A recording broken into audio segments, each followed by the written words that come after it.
الشيطان الرجيم بسم الله الرحمن الرحيم يا أيها النبي قل لأزواجك وبناتك ونساء المؤمنين يدنين عليهن من جلابيبهن ذلك أدنى أن يعرفن فلا يؤذين وكان الله غفورا رحيما.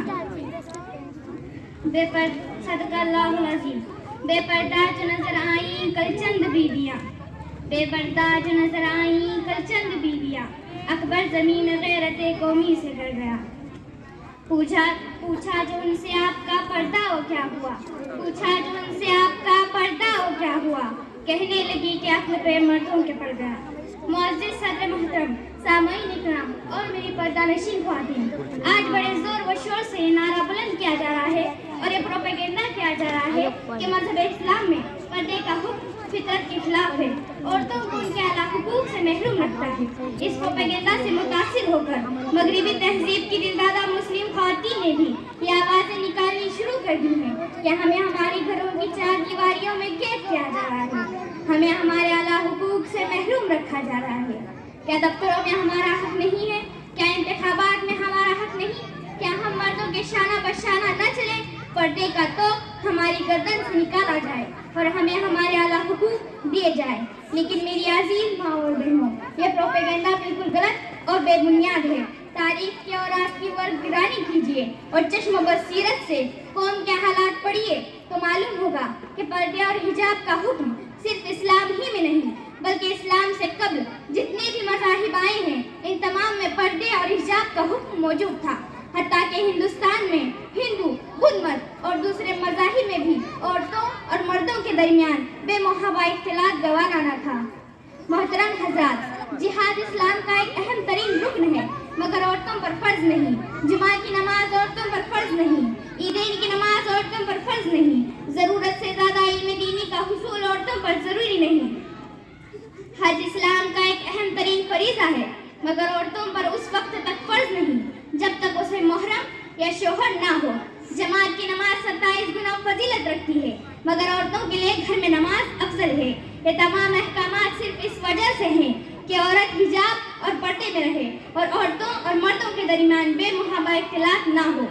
نبی کریم صلی اللہ علیہ وسلم نے صحابہ اکرام سے سوال کیا کہ عورت کی خوبی کیا ہے، کون سی چیز عورت کے لیے اچھی ہے؟ تمام صحابہ خاموش رہے، کسی نے کوئی جواب نہ دیا. تو یہی سوال حضرت علی رضی اللہ تعالیٰ عنہ نے حضرت فاطمہ رضی اللہ تعالیٰ عنہ سے پوچھا.